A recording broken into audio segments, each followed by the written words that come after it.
If someone had told me a harmless Halloween lie would turn into the truest thing I've ever felt, I'd have laughed behind my mask. Maren wasn't the kind of person who asked for help, let alone the kind that meant pretending to be someone she wasn't.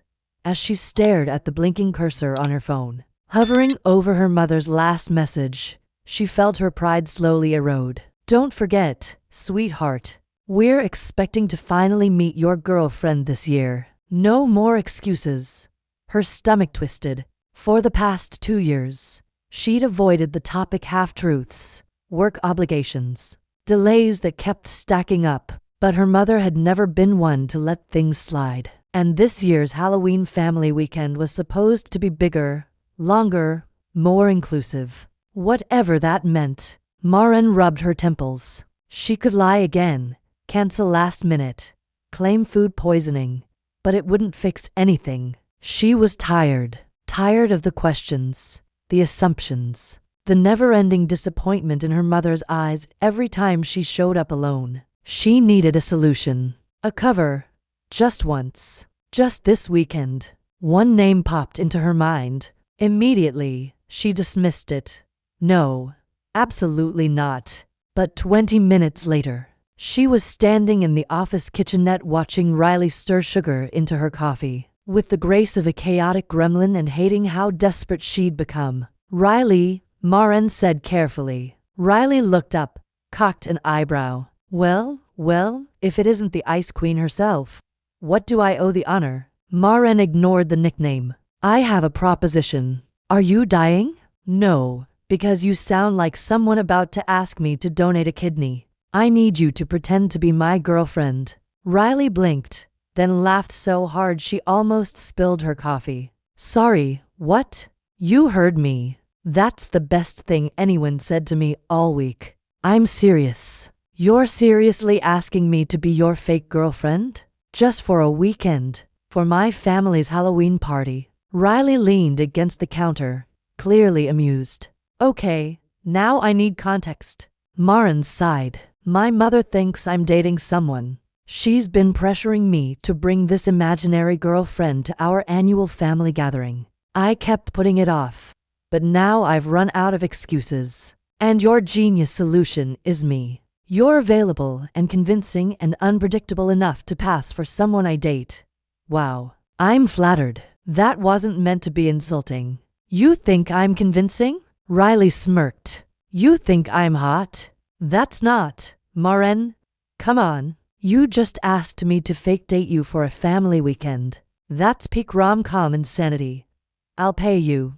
Riley narrowed her eyes. How much? $800. Riley laughed. I'm not that cheap. $1,000. Riley opened her mouth, then shut it, smirk dimming. You're really serious, huh? Very. Why me? Maren hesitated. Because if anyone can pull this off without making it awkward, it's you. You can lie on command. You're charming, and no one would blink if I brought you home. Riley tilted her head. That almost sounded like a compliment. It wasn't. Sure. So, will you do it? Let me get this straight, Riley said. I pretend to be in love with you in front of your mother, cousins, and childhood neighbors for an entire weekend. Yes. We share a room. Yes. And probably a bed. Yes. Riley grinned like a cat spotting a cornered mouse. Tempting. It's not real. I know. That's the fun part. So, you'll do it. No. Riley. Maren. I'm flattered and mildly horrified. But no, I'm not putting myself through that circus. Maren clenched her jaw. I'll make it $1,500. Riley paused. Something flickered behind her eyes. $11,500. Yes. Why that number? Because it's the most I can move from savings without triggering a bank alert. Be quiet. She stirred her coffee again, slower. Do I have to kiss you? Only if someone's watching. And if they're not, you'll behave like a professional. Riley met her gaze, steady and curious. You're really desperate, huh? You have no idea. Riley sighed. Okay, I'll do it. Maren blinked. You will. Only because rent is overdue, my credit card is on life support. And frankly, I want to meet the twisted family that made you. Thank you. But there are conditions. Of course. I pick my outfit. I write our backstory. And if your mom starts asking when we're getting married, you're the one deflecting. Deal? And if I kiss you, you don't flinch. That won't happen. We'll see. Maren turned to go, pulse unsteady. Riley's voice chased her to the door. This is going to be fun, boss lady. Maren didn't look back, but the stutter in her chest said fun wasn't the word. Dangerous. Unpredictable. Maybe stupid. And Halloween hadn't even started yet. The drive was awkward, not silent. Not exactly uncomfortable, just taut in that way where both people have too much to say, and are too proud or too unsure to say any of it. Maren kept both hands on the wheel, eyes pinned to the road like it might vanish if she blinked too long. Riley had one foot up on the dash, her sunglasses too big for her face, chewing gum like she was doing it out of boredom, not nerves. So Riley said finally, "You going to brief me or what?" "Brief you? Yeah. Maren, if I'm going to be your darling fake girlfriend for 3 days, I need intel." "What do they know about me?" "Very little. Just your name, and that we've been together for 6 months. 6 months. Riley snorted. "That's bold. What else?" "You're a graphic designer. I'm not." "You could be." "I draw stick figures when I'm bored in meetings." "Then you're a freelance illustrator." "Better." "What else?" Maren hesitated. "They know you love horror movies, hate cilantro, and that we met at a work seminar, which we both fell asleep in, and bonded over our mutual shame." "Exactly." "Damn, you're thorough." "I don't like improvising." "That's funny coming from someone faking a whole relationship." "It's strategic. It's neurotic. It's effective." Riley smirked. "You rehearse our meet cute in the mirror, too?" Maren didn't answer. Riley laughed. "Oh my God. You totally did. I like being prepared." "Yeah, I can tell. It's exhausting just sitting near you." Maren shot her a glance. "Are you always this irritating?" "Only when I'm being paid to be charming." "This is your version of charming. Buckle up, princess." "I'm just getting started." They didn't speak for another hour. The trees blurred past orange and red like the road had been painted in autumn. When they finally pulled into the long driveway of the family estate, Riley leaned forward, pulling off her sunglasses. "Damn, your family's loaded. They're comfortable." "This is not comfortable, Maren. This is rich. Rich." "Try not to say that out loud." "Oh, you're going to regret bringing me." "I already do." Maren parked, took a deep breath. "Ready. Born ready." Riley stepped out first, stretching like a cat, eyes scanning the house. It was big. Stone walls, Gothic windows, carved pumpkins lining the porch. People were already arriving in costume. Somewhere inside, laughter echoed. Maren walked around the car and handed Riley her duffel bag. "This is your stuff." "How thoughtful." "Costumes inside. I bought it for you. You dress me, too. You'll like it. I better. Or I'm stealing something expensive before I leave." "Try not to rob my family." "No promises." Inside, the house smelled like cinnamon with smoke and too much perfume. Maren's mother appeared before they'd even made it to the stairs. Tall, elegant, and terrifying in a witch costume that somehow looked designer. "Darling," she sang, "and this must be Riley." Riley blinked, then immediately turned on the charm. "Hi. It's so lovely to finally meet you. I've heard so much." Maren's mother grinned. "All lies, I hope.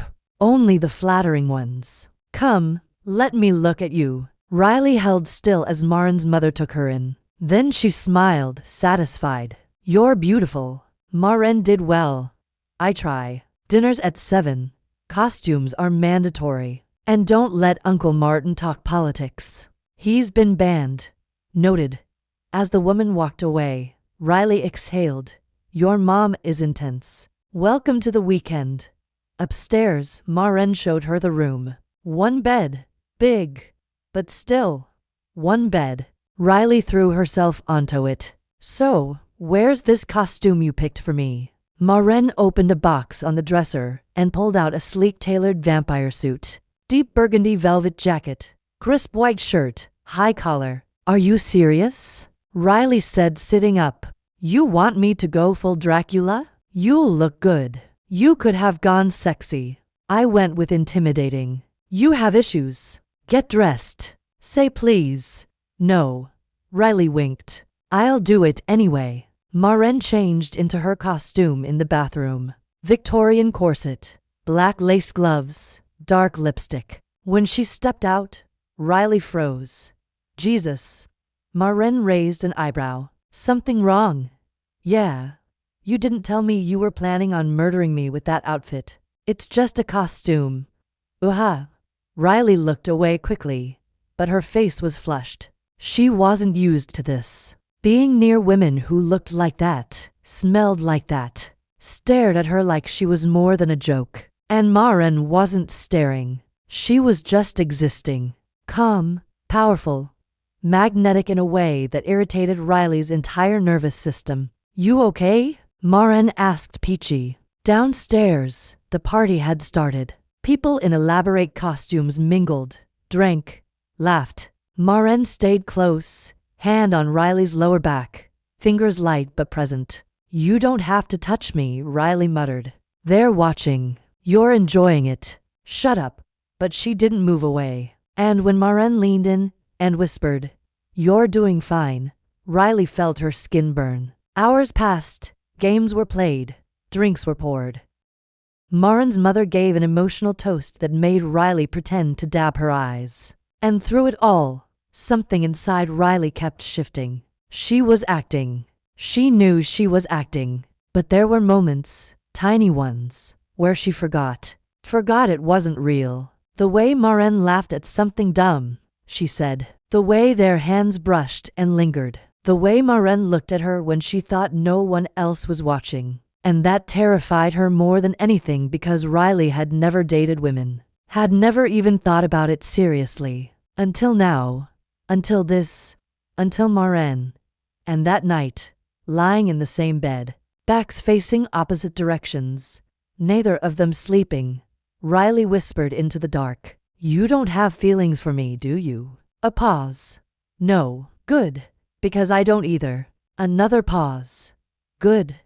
But neither of them sounded convinced. The morning came too fast, dragging sunlight through the curtains like it had no respect for personal boundaries. Riley opened one eye and stared at the unfamiliar ceiling, then slowly turned her head. Maren wasn't in bed.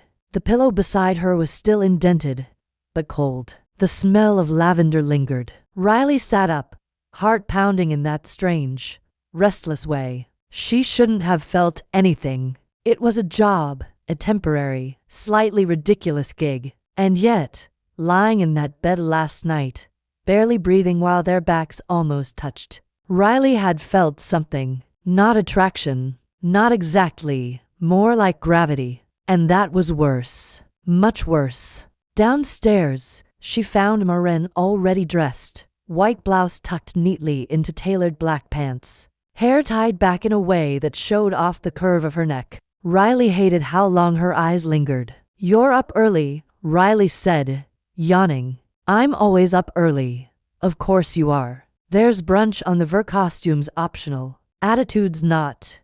And what am I wearing? Check the dresser. I left you something. Do I get a say this time? You're being paid. Fine. But if it's another vampire suit, I swear I'm calling HR. 20 minutes later, Riley stepped outside in a loose forest green dress with golden leaves embroidered along the hem. It fit better than it should have, and she hated how good it made her feel. Maren looked up from her tea. It suits you. Don't start. I'm just saying. You're saying I clean up well. I know. I'm hot.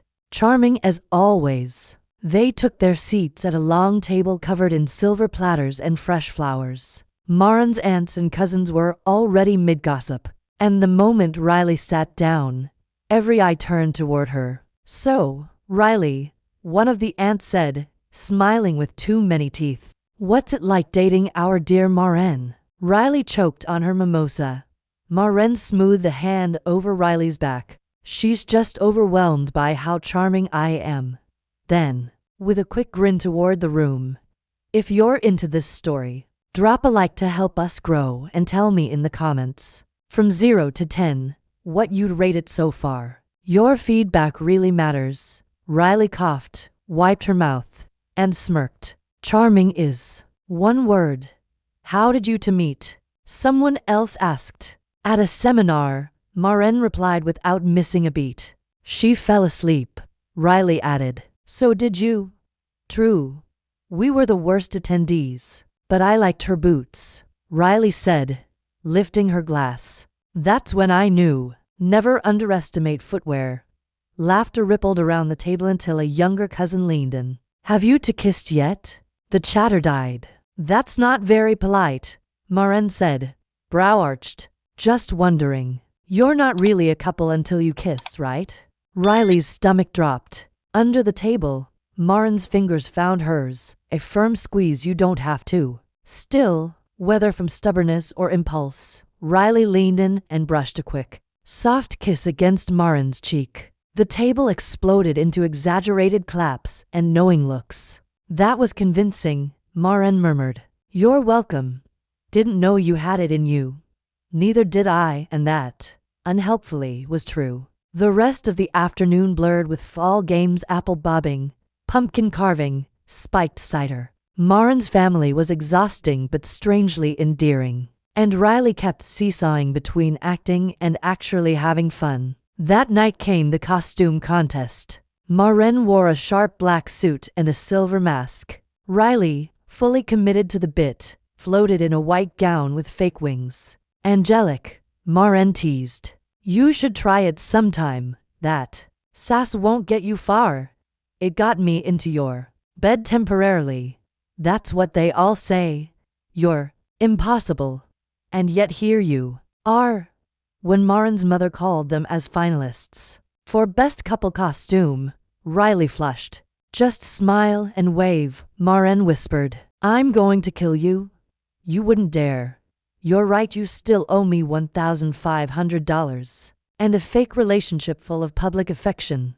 Don't remind me. Still, Riley let Maren take her hand, let herself be guided onto the little platform, stood beneath string lights and applause with a practiced smile. That felt uncomfortably close to real. Later, back in their room, Riley took her time changing in the bathroom. When she finally emerged, Maren was in bed, scrolling her phone. You were good today, Maren said, not looking up. I know.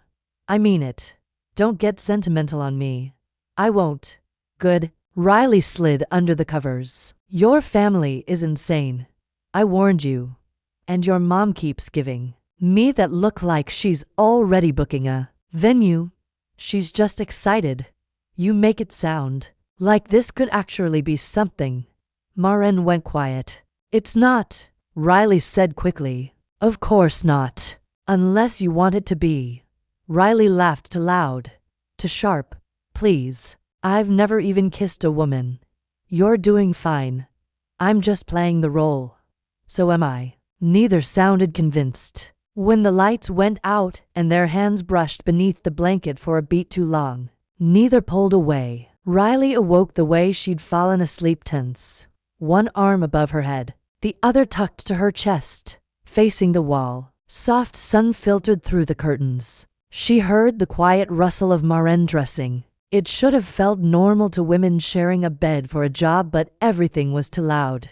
Her skin, her thoughts, the memory of that invisible touch under the covers burning like a warning she couldn't read. She wasn't supposed to feel this way. She'd never really looked at a woman like that, certainly not like this. We're going horseback riding, Maren said, voice as clipped as ever. What? Riley sat up, hair a mess. Who wakes up and says that like it's normal? It's tradition. Everyone rides on day 2. And unless you want my mother asking if you're pregnant, you're getting on a horse. Christ. Riley dragged herself out of bed, muttering, what am I even wearing for that? Check the closet. I had something picked out. Of course you did. An hour later, Riley stood in front of the mirror wearing high-waisted riding pants, boots, and a soft cream sweater. She looked expensive, polished, like someone she didn't recognize. Maren, already dressed in dark jodhpurs and a crisp button-down, walked past her and said, "You clean up well." "Stop saying that. You get weird when I compliment you because it's you doing it. Would it be easier if it was someone else?" "Don't start."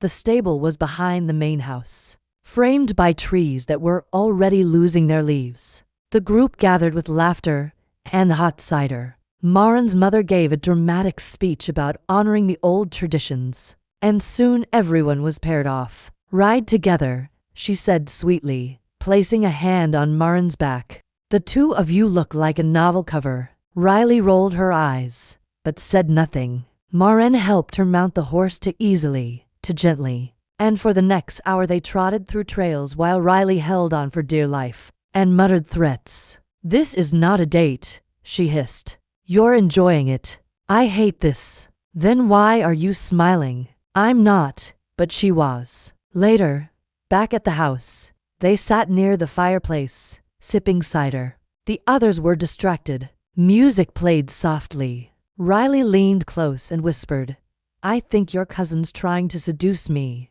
"Which one?" "The one who winked at me when I dropped my napkin. He's 19. Well, he's got confidence." Maren smirked. "Do you? About what?"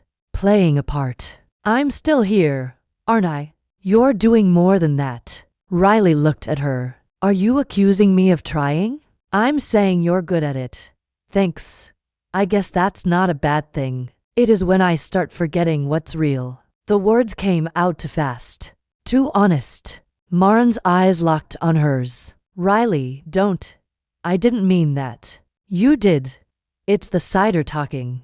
You've barely had half a glass." Riley stood up abruptly. "I'm going to bed." Maren didn't stop her, didn't follow. But later, hours later, when Riley came down to the kitchen to find water, she found Maren sitting at the counter, still in her riding clothes, staring at nothing. "Can't sleep?" Riley asked quietly. "Didn't try. Too much on your mind?" "Too much? That doesn't make sense." Riley hesitated, then walked over. "You're overthinking this. Probably. It's just a role, is it?" Maren turned to look at her because I've been trying to figure out when it started feeling like something else. Riley froze. Her mouth opened, closed. "Maren, I'm not. I don't. You've never dated women." "No. And now I'm tired."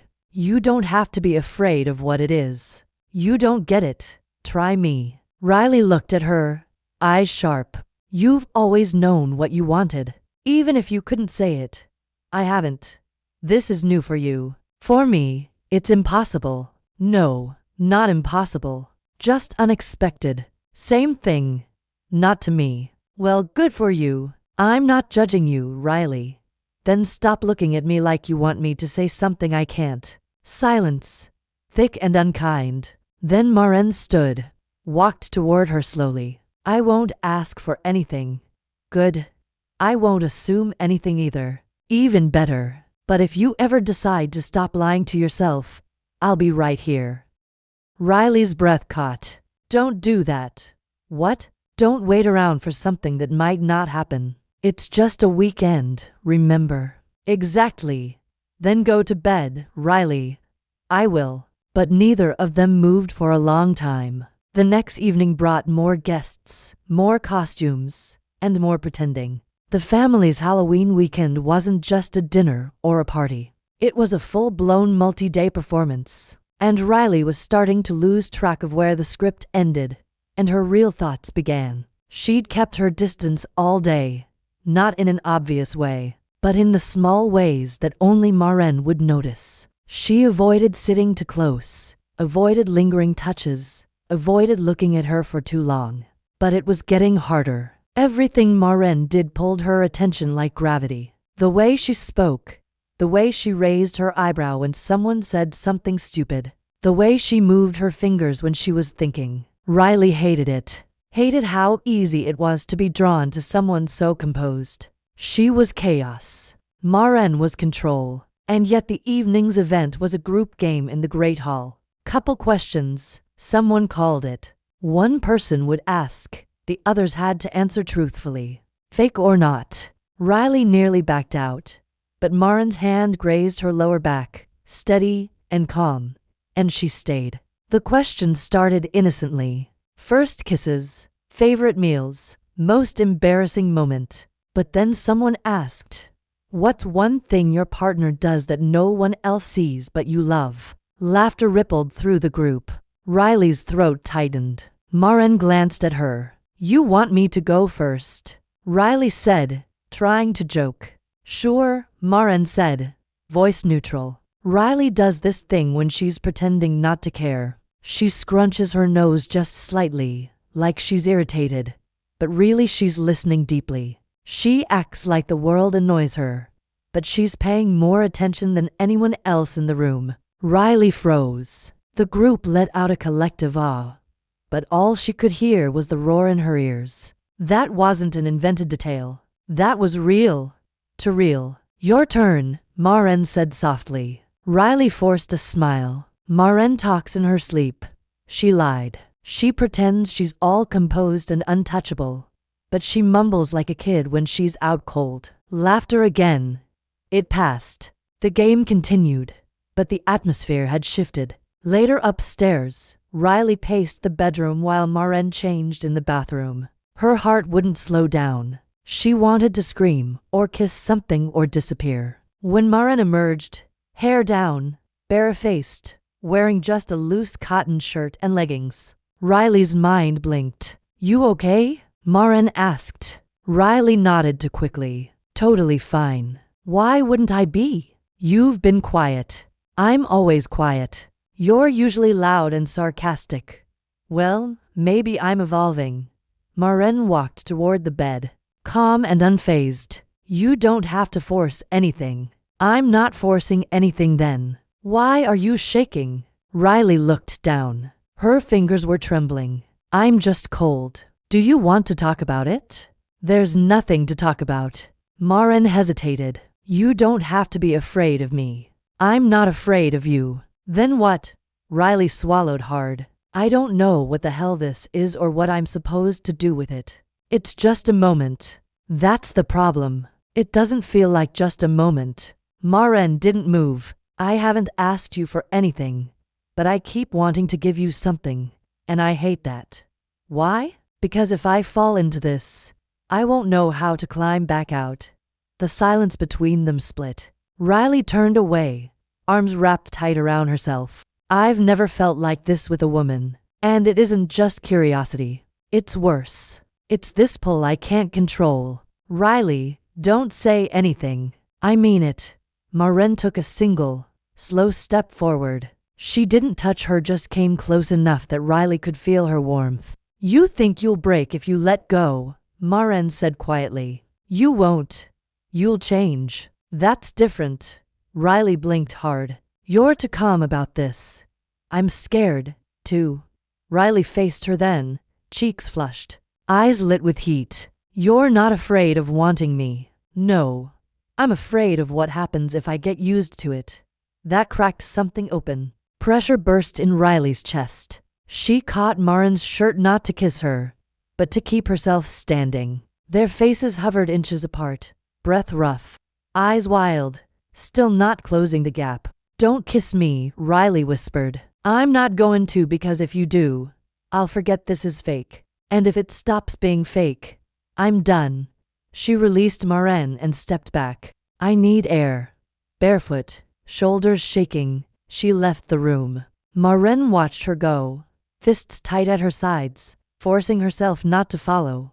Not yet. The shift in the air was obvious when Riley slipped back inside hours later. After the cold had kept her from crossing a line she couldn't uncross. Her skin still hummed from being near Maren, from the almost, the what if. She'd circled the property barefoot and silent, arms locked around herself, heart thudding. She hated this feeling.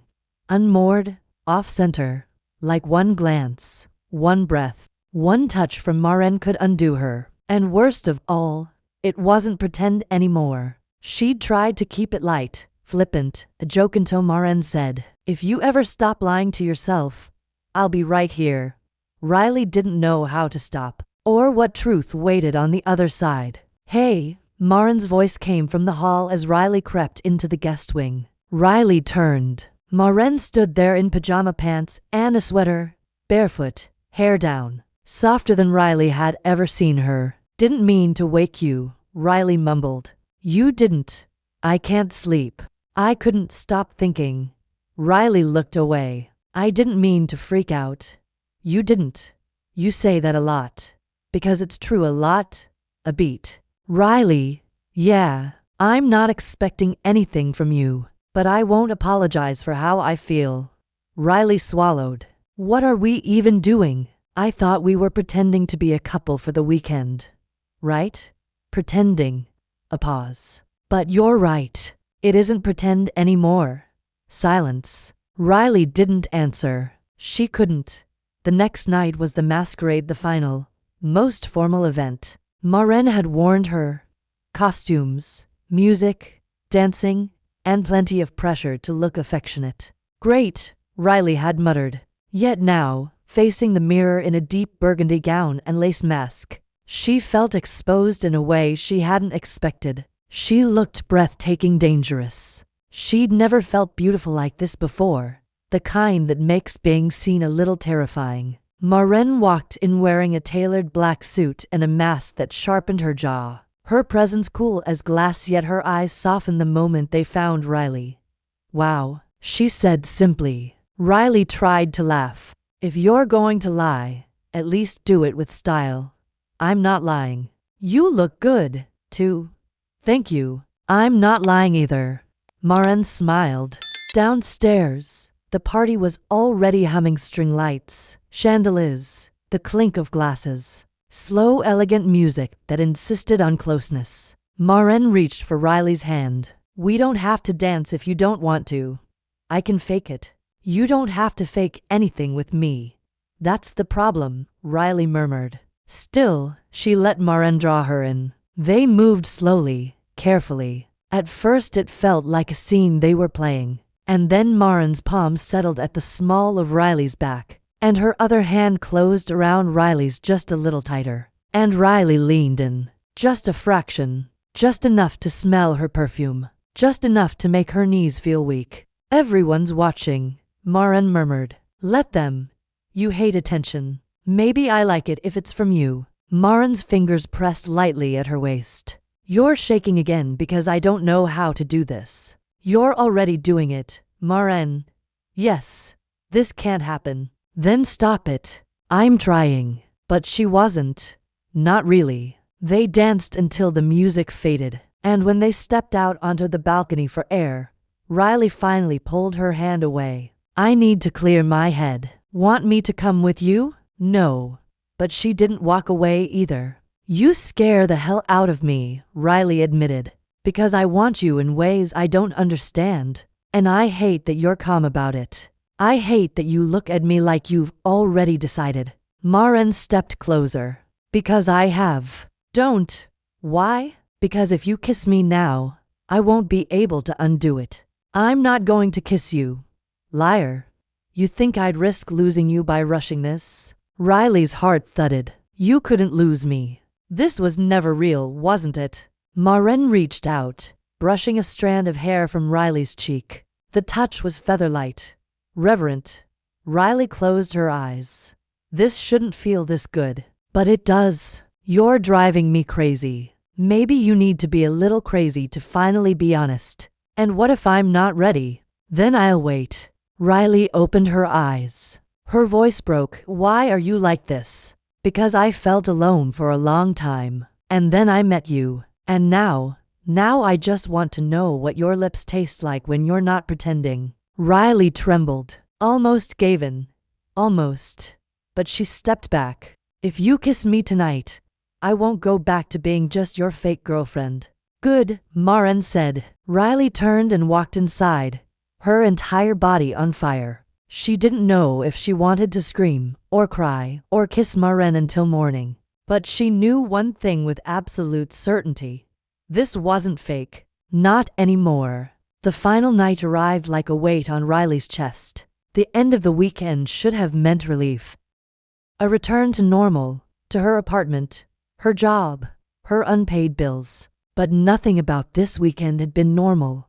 Least of all the way Maren looked at her now. With gentleness, with certainty, like she was already hers. And that terrified Riley more than anything else. Because it wasn't just about being attracted to a woman for the first time. It was about how safe she felt in Maren's presence. How seen, how deeply wanted in a way she never thought she deserved. And yet, she still hadn't let herself wanted it back. Not out loud. That night, the family insisted on one last game. Everyone gathered around a bonfire in the back garden. Flames licking the air as smoke curled around laughter and wine-stained lips. Someone suggested a twist on truth or dare. But instead of dares, the game was themed confessions and connections. Riley groaned inwardly the moment it started. "It's cute," Maren murmured beside her. "It's hell," Riley replied. "You'll survive." "I doubt it." The game was light-hearted at first.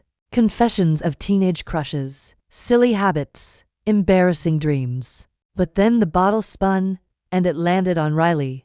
"Okay, Riley," said one of the aunts, tipsy and smiling. "You have to answer this one truthfully. Hit me. Name the person in this circle you feel most connected to." Riley's body tensed. The fire crackled. She felt Maren go still beside her. Her mouth opened, closed. "This is dumb," she muttered. "It's just a game," the aunt insisted. "Don't overthink it." "Fine." Riley looked at the flames. Her voice was quieter than expected. "Maren." A soft gasp rippled through the group. Maren didn't flinch, didn't even breathe. "And now," the aunt added with a grin, "you have to kiss her." Riley blinked. "What new rule? You kiss the person you name." "That wasn't part of the game." "It is now." Someone cheered. Someone else clapped. Maren turned to her slowly. Her voice was low. "You don't have to." Riley's heart was a war drum. "I can't. I know. But I want to." Maren's eyes flickered with something tender and aching. "That's enough." Riley stood abruptly. "I need air." "You're surrounded by it," someone joked. She didn't answer. She walked into the shadows, away from the fire, heart racing like it was trying to outrun the truth. Moments later, she heard footsteps. Maren's voice followed. "Riley, don't. I just want to know you're okay." "I'm not." "That's fair. You keep being this perfect, calm, infuriating thing, and I don't know how to exist around you." "I'm not perfect. You make me want things I'm not ready to want." "You're allowed to want them slowly." Riley turned, her face red with frustration and firelight. "You don't get it? Then help me. I've spent my whole life pretending I didn't need anyone, that nothing touched me. And now you come in with your quiet strength and your ridiculous face. And your stupid ability to see through every mask I wear." "Riley," and suddenly I'm on the verge of kissing someone who should be a lie. And it's the most real thing I've felt in years. "Maren, step closer, then kiss me." "No, why not?" "Because if I do, I'll lose control." "Good. You don't get it." "I do. I've been holding back, too." Riley stared at her. Then, without thinking, she reached up, fingers brushing Maren's jaw barely. They stared at each other in the dark. No sound but the wind and the blood in their ears. Their faces moved closer. Inches, cheem, breath mixing, eyes closing.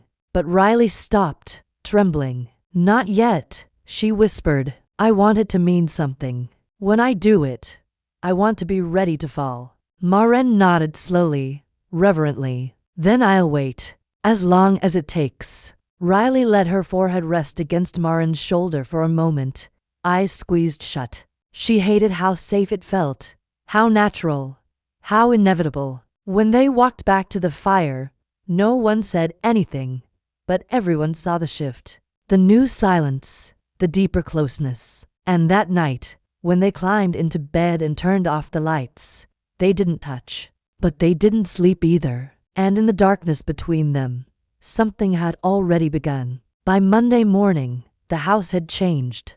The decorations still clung to the windows. The carved pumpkins still flickered faintly by the doorsteps. But the air was quieter, lighter. Most of the guests had gone. Laughter was replaced by the sound of suitcases rolling across hardwood and doors softly closing. And yet, Maren and Riley lingered. Their things were packed. Their car keys waited by the front door, but neither of them moved. Riley sat at the window seat in the guest room, knees pulled to her chest, staring out at the fading mist over the fields. She didn't know what she was waiting for. Or maybe she did. Maybe she just didn't want to say it. Behind her, Maren was folding the last of her sweaters with military precision. She hadn't spoken much since the night by the fire. She hadn't needed to. Everything was already said. It lived in the glances, the brush of hands, the silence that no longer felt like distance but like permission. "We should go," Maren said quietly. "I know we don't have to rush, but we will." Maren stopped folding. "Riley, yeah. Do you regret coming?" Riley turned her face toward her. "No. I regret not knowing what to do with any of this. There's no deadline. You're so damn patient. It's infuriating. Would you prefer pressure?" "No.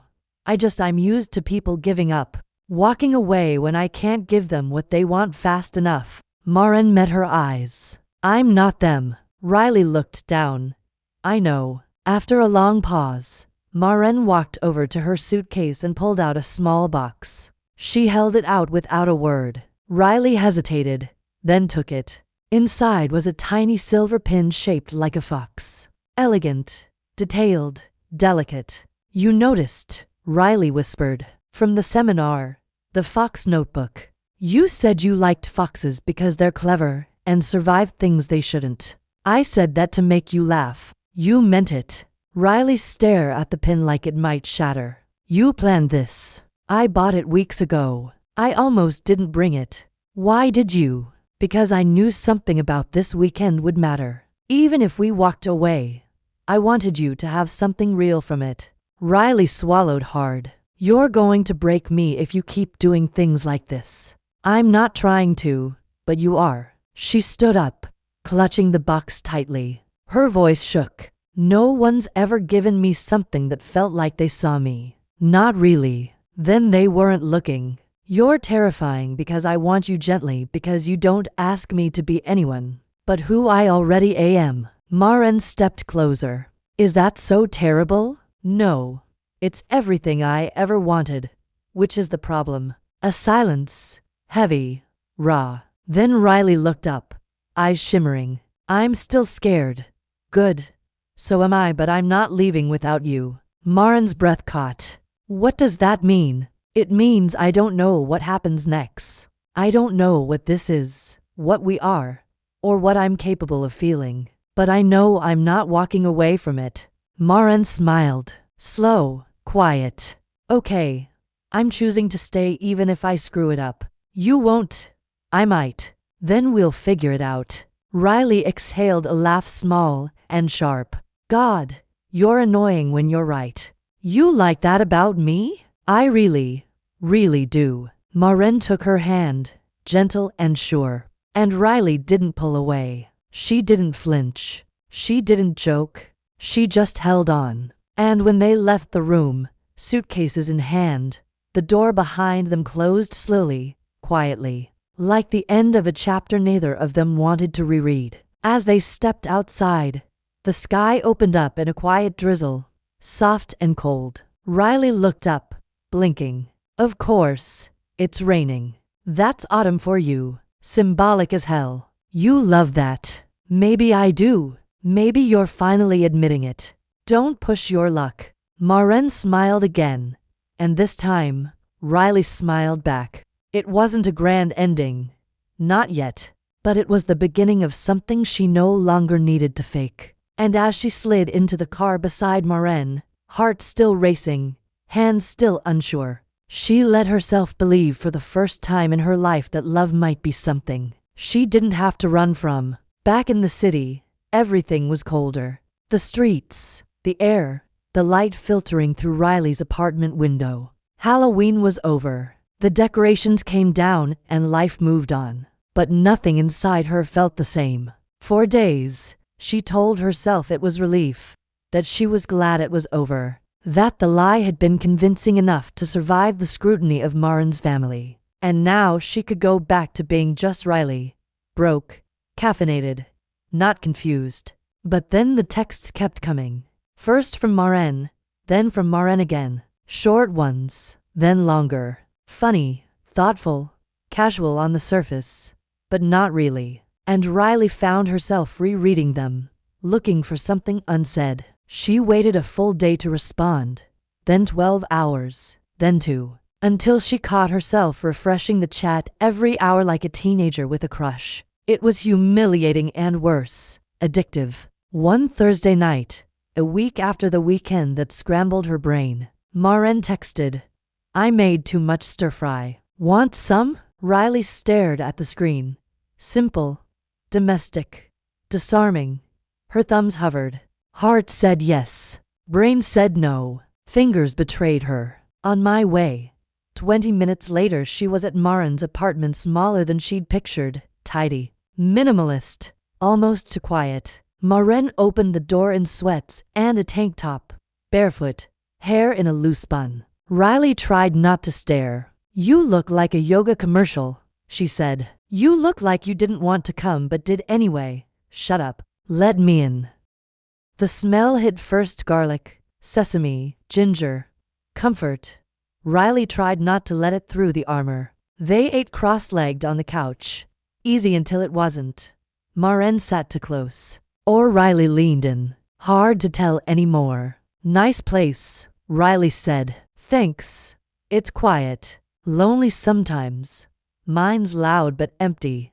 You don't have to carry that alone." Riley looked at her. "You say things like that like they're casual. Maybe they are. You're dangerous. You keep coming back. I hate that you're right. Do you?" Riley didn't answer. Marin set her bowl down and angled toward her, voice dropping. "You keep looking at me like you're going to kiss me. Then you don't. Maybe I'm waiting for the world to stop spinning. Or you're afraid of what comes after." "I'm terrified." "So am I." Riley's hand moved on its own, landing gently on Marin's knee to liberate. Marin didn't pull away. "This isn't a game anymore," Riley whispered. "I know. I'm not pretending now." "Good. I still don't have a name for this." "You don't need one. But I want to give it something, even if it's just time." Marin covered Riley's hand with hers. "Then take it." "I'm not going anywhere." They stayed like that, touch lingering. Riley watched their hands, thumb brushing Marin's knuckles. Her voice came out small. "Can I stay a while?" "You can stay as long as you want. I don't want to sleep with you tonight."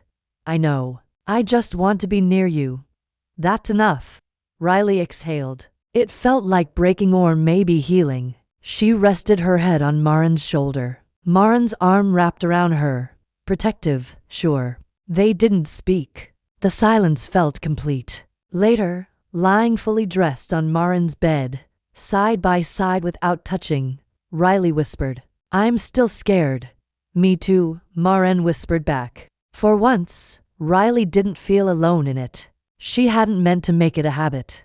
But Marin's place became the only place she wanted to end the day. It wasn't planned. It never was. She'd stop by to return a sweater, borrow a charger, or just for dinner, and then stay. An hour, overnight. Entire weekends curled on the couch in mismatched pajamas while Marin read at one end, and Riley scrolled at the other. It was domestic, perilous, and she couldn't stop. Marin never pressed, never labeled, just made space in the closet, on a shelf, in the fridge. Quiet invitations Riley wasn't ready to accept yet couldn't refuse. One night, while the city stormed and thunder rattled the walls, Riley sat barefoot on the kitchen floor, drinking wine straight from the bottle, head tipped against the cabinet. Marin sat beside her, knees touching. No music. No lights, just the storm and the low hum of something neither could name. My mom left when I was 9, Riley said suddenly. Maren turned her head slowly. She said she was going to the store and never came back. I waited on the front step for 6 hours before I realized no one else was coming either. Silence. I didn't cry. I just stopped waiting. I told myself I didn't need anyone after that. That's a heavy thing to carry alone. I've carried worse. You shouldn't have to. You're going to say that thing again, aren't you? What thing? That I don't have to be alone. That you're here. That you see me. I was thinking it. Then don't say it. Why not? Because if you do, I'll believe you. And if I believe you, I'll fall. Maybe you already are. Riley looked away. Her voice dropped. Sometimes I feel like I'm halfway off a cliff and you're the only thing keeping me from hitting the ground. I won't let you fall alone. Stop saying things like that. Why? Because you make me want things I shouldn't want. You mean me? I mean peace, softness, a home I don't have to leave. Then stay. I don't know how. Then let me teach you. Riley closed her eyes. I want to kiss you. Maren didn't move. Then kiss me. No. I want to mean it when I do. You already do. I want it to be mine. Not just some first-time curiosity or reaction to the warmth you give me. I want to own it. Then wait. But don't pretend it's not already real. Riley opened her eyes and stared at her. How are you so calm? Because I'm scared, too. But I know the difference between fear and truth. Riley leaned forward, not to kiss her, but to rest her forehead against Maren's. Her voice trembled. You make me feel like I'm allowed to want things because you are. And if I want you, then I'm yours. They stayed there, foreheads pressed, breath shared, not kissing, but more intimate than anything Riley had ever known. And in that moment, she realized that nothing had to be rushed. Love could be slow, terrifying, quiet, but it could also be real. And it was right there on the floor with the rain against the windows, and her heart no longer trying to run away. Riley stood in front of the mirror, adjusting the collar of the oversized blazer she'd stolen from Maren's closet 3 days ago. It still smelled like her, warm, clean, unmistakably Maren. She didn't say that out loud, of course. Instead, she muttered something about the sleeves being too long and hoped Maren didn't hear the tremor in her voice. You look good, Maren said from the doorway. Too good. That sounds like a trap.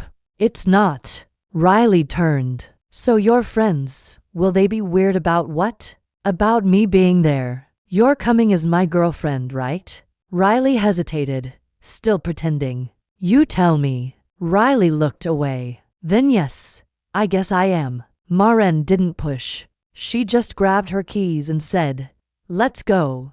The party was loud, crowded, full of people who had known Maren since college. People who hugged her too tightly, smiled too brightly, and looked at Riley like she was a trivia question they weren't sure how to answer. So, how long have you two been together? Someone asked. Riley blinked. Maren sipped her drink. A few months. She replied easily. It started weird, Riley added, surprising herself. But it feels good now. That part wasn't a lie. The night went on. Music pulsed. Drinks flowed. But Riley couldn't relax. Not when a girl in a black dress kept laughing too loudly at everything Maren said. Not when Maren's hand didn't find hers under the table. Not when she realized she wanted that touch, needed it, and hated herself for needing it.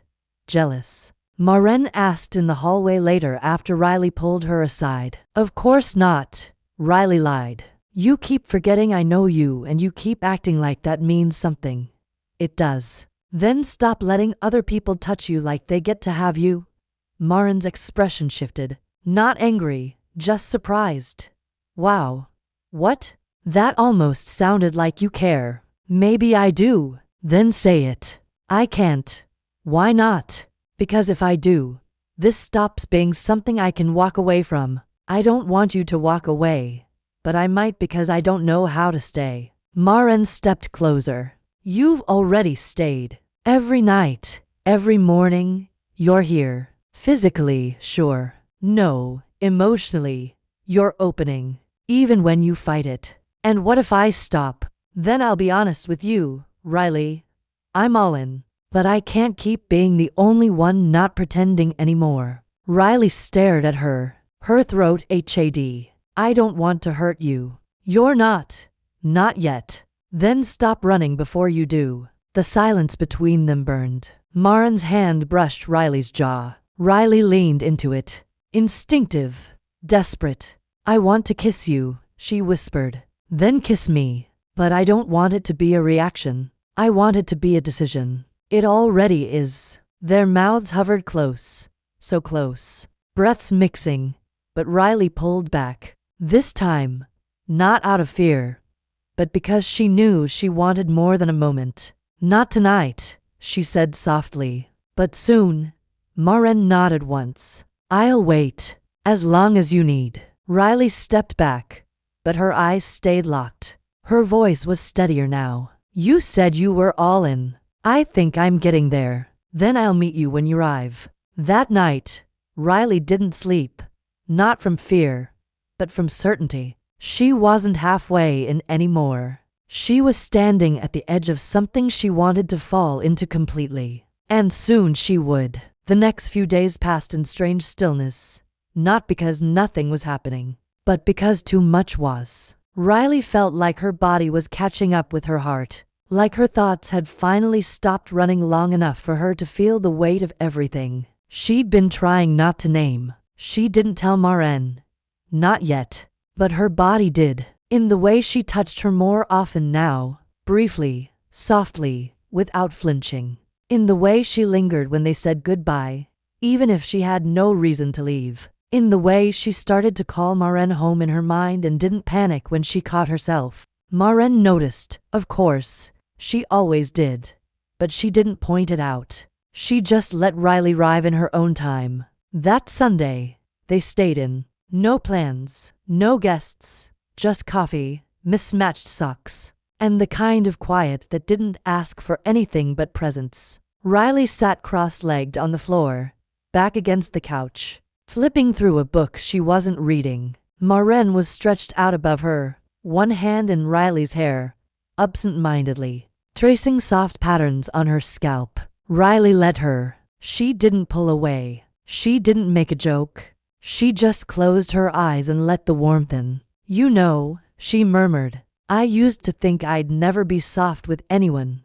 Marin's fingers paused. And now I think I was just waiting for the right person to be soft with. Marin didn't respond right away. Then she said, I don't want to be the right person just because I'm the first. Riley opened her eyes, turned slightly to face her. You're not the first person I've been close to, but you're the first person I've trusted to hold me without expecting me to break. I never thought you were breakable. Most people do, or they want me to be. Not me, I know. Riley crawled up beside her, lying down carefully, her head now resting on Marin's chest. Her hand found Marin's side, fingers curling into the fabric of her shirt. I think about kissing you all the time, she whispered. Then why don't you? Because I don't want it to be a moment. I want it to be a beginning. Marin exhaled slowly, her hand resting on Riley's back. It already is. They stayed like that for a long time. No music, no TV, no distractions. Just their breathing and the quiet hum of something unspoken between them. It wasn't tension anymore. It wasn't even just desire. It was intimacy. Pure and terrifying and sacred. At some point, Riley sat up and looked at her. Really looked. You know I'm in love with you, right? Marin blinked. I was hoping. I don't know when it happened. It doesn't matter. It does because I didn't want this and now I want nothing else. Say that again. I didn't want this, but I want nothing else. Then don't fight it. I'm not. Riley reached out and touched Marin's cheek, her thumb tracing the curve of her jaw. I love the way you look at me like I'm already something valuable. You are. I don't think I ever believed that before you. You don't have to prove anything to deserve love. I'm still learning that. I'll remind you every day. Their faces were close now, but not in a way that begged for a kiss. It was gentler than that. Heavier. Riley smiled, eyes glassy. I'm scared. So am I, but I'm not walking away. Good. I want this to be real. It already is. Riley leaned forward, her forehead resting against Marin's once again. I'm yours, she whispered. Marin's hand slipped behind her neck, holding her steady, but she didn't kiss her. She just whispered back. Then, I'm yours, too. The clock ticked. The air was still, and for the first time, Riley didn't just feel safe. She felt ready, and she knew when the moment came, it wouldn't be a question anymore. It would be the answer she'd been building toward all her life. The apartment was still not silent, but full of the quiet that only exists when two people are no longer pretending to be anything but what they are. Outside, the city breathed in soft yellow streetlight. Inside, Riley stood by the window, arms crossed, heart beating in a rhythm she no longer wanted to escape. Behind her, Marin watched her, not speaking, not moving, as if waiting for something sacred to settle into the air. Riley turned slowly, her face unreadable at first. Then her voice, low and calm. I don't want to wait anymore. Marin didn't move. Are you sure? No. But I want it anyway. Want what? You, us. This. She stepped forward, closing the space between them with measured steps. I want to stop circling around this like it's something I can undo. Marin's breath caught. You don't have to rush. I'm not rushing. I'm arriving. She reached out, fingertips skimming Marin's collarbone and tracing up the line of her neck, her thumb settling just beneath her jaw. Her voice dropped. I want to kiss you. Then do it. This time, Riley did. Slowly, deliberately, she leaned in and fit her mouth to Marin's, not tentative or scared, but with a surety that left no room for doubt. Marin breathed into the kiss, her hand finding Riley's waist, holding her close without urging more. Their mouths moved together soft, certain carrying everything that had been gathering for weeks. When they finally eased apart, Riley's eyes were heavy-lidded and bright. God, she whispered, I didn't know it could feel like that. Like what? Like it isn't just lips. Like coming home. Marin's hand slipped up to cradle Riley's cheek. You are home. Riley leaned into the touch. Can I stay? Always. They kissed again, deeper now, a little fiercer, hungry, not hurried. Riley's fingers curled in Marin's shirt, pulling her closer, pressing them fully together. Marin let herself be gathered in, her hand sliding into Riley's hair, her mouth parting as Riley kissed her like something she'd been starving for. When they broke to breathe, ragged and warm, Riley's voice thinned. I want to be close to you all the way, but I'm scared. We don't have to do anything you're not ready for. I think I am. I just don't want to lose the weight of it. I don't want it to be casual. It won't be. Then stay with me tonight. Not just beside me. With me, of course. They went to the bedroom without words. The light was low, the air warm. Riley sat on the edge of the bed. Marin stood before her, waiting. Riley looked up, palms resting at Marin's hips. I need you to see me, she said. I already do. No, I mean really see me. Not as the girl who's afraid or the one faking okay. See me as someone choosing this. Choosing you. I do. Marin bent to kiss her forehead, then her cheek, and finally her mouth again, each kiss slower than the last, building something quiet and strong. Riley tugged her down, drew the blanket over them. Fully clothed, fully open. They kissed long and deep, hands learning the slope of shoulders, the smalls of backs, the rise and fall between them. It wasn't about sex. It was surrender, the way Riley folded into Marin's chest, fist bunching fabric, the way Marin gathered her in like something precious, the way their breathing matched, hearts pressed, no space left for fear. And when Riley finally whispered, I'm falling for you so hard it scares me, Marin answered, then let's fall together. They didn't sleep much, and when they did, It was the kind of sleep that arrives only when there's nothing left to hide. When everything you are has been seen and held and loved. Without conditions, without caution, with the kind of tenderness that turns fear into freedom. Riley woke before dawn without panic. Without regret, only a stillness she hadn't known she could feel. Maren lay beside her, one arm loose across Riley's waist, their legs tangled under the covers. Her breath soft against Riley's neck. The room smelled like rain and sleep and safety. For a moment Riley stared at the ceiling and let the night settle over her like a second skin. She hadn't said "I love you." Not yet. But it lived in everything. In how her hand fit over Maren's heart. In how she hadn't flinched when Maren murmured, "You're safe here." In how she'd let herself be held like something sacred. Maren stirred. "You awake?" "Yeah. You okay?" "I think I'm more than okay." Maren's eyes opened, a slow smile tugging at her mouth. "You look different." "I feel different. Scared always." Riley turned to face her. "But it's a good scared. The kind that means something real is happening." "It is. I used to think intimacy was just physical, something transactional. Last night it was like everything inside me softened. That's what being seen does. You see all of me now. I always did." Riley laughed under her breath and brushed a stray strand of hair from Maren's face. "God, you're so calm. It's infuriating. You keep saying that because it keeps being true. But you like it." "Yeah," Riley whispered. "I think I really do." Maren's fingers traced Riley's spine beneath the shirt she wore. "Maren shirt. Do you feel different?" "I feel like I don't want to run anymore." "Then don't. What if I screw this up? Then we figure it out together." Riley nodded, biting her lip.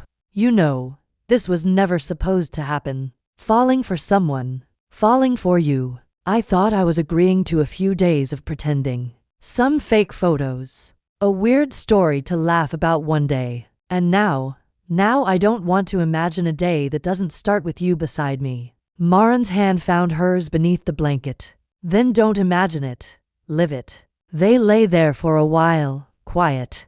The kind of silence that held them instead of separating them. "Can I ask you something?" Riley said. "Anything?" "Why me?" "Because you're complicated and brilliant and stubborn and brave. Because you push everyone away, but somehow keep showing up for me. Because you make me laugh and make me ache and make me want more than I thought I deserved."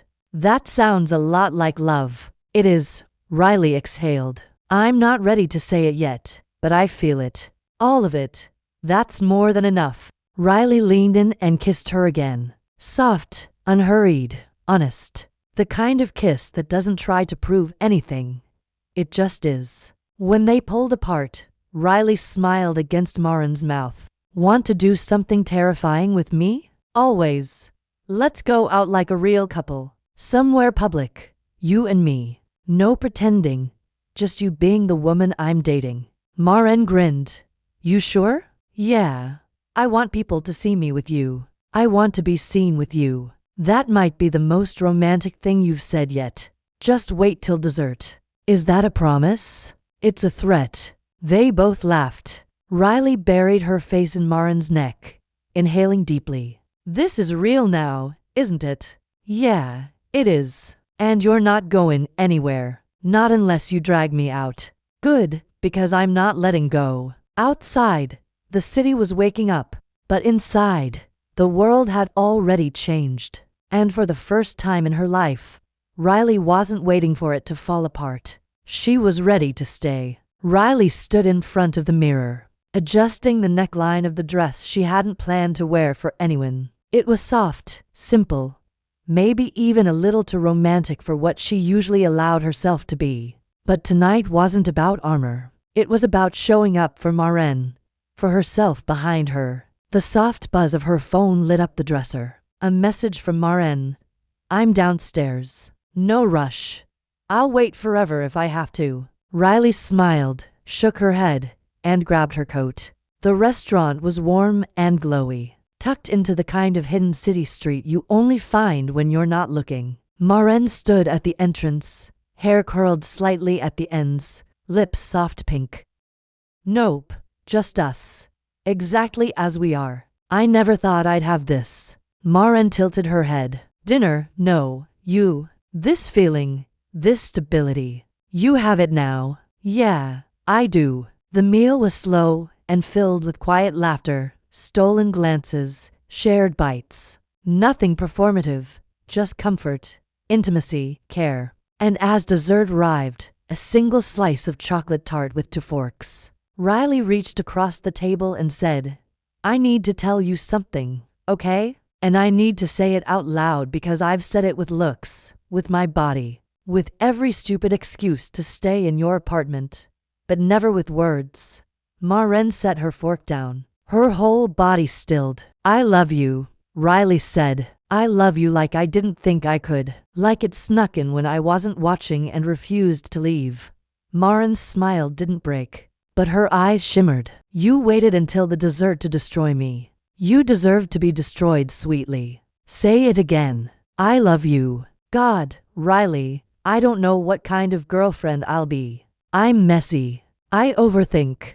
I get scared and disappear in my head. I already know all that. But I want to try with you every damn day because you make me believe I can be loved without breaking first. Maren leaned across the table, not caring who watched, and kissed her, a slow, reverent, open-mouth kiss that tasted like chocolate and closure and brand new beginnings. When they parted, Maren whispered, You are already more than I ever hoped for. Good, Riley whispered back, because I'm not done becoming. They left the restaurant hand in hand. No rush, no fear. Outside, the air was sharp and clean, city lights winking like silent witnesses. They walked without speaking until Maren stopped at a bench and guided Riley down beside her. What? Riley asked. This is where I first saw you smile, Maren said. The day coffee spilled all over your shirt and you laughed instead of yelling. That was you. I was across the street, thinking I could fall for someone like that, someone who laughs when things go wrong. Riley blinked. So you fell before the fake girlfriend gig. Maybe I did. Riley breathed a small laugh. Fate's annoying like that.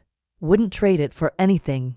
Me neither. They let the quiet settle again. Then Riley rested her head on Maren's shoulder. You're my beginning, you know, and you're my forever. They stayed like that, wrapped in hush and warmth and truth. 2 women who started in a lie, circled their fear, and ended up with something real. And while the city kept moving around them, they didn't, because they'd already arrived. If you enjoyed this and want to support the channel in a special way, tap the thanks button below the heart with the $sign icon. With super thanks, you can contribute directly and help me keep creating videos for you.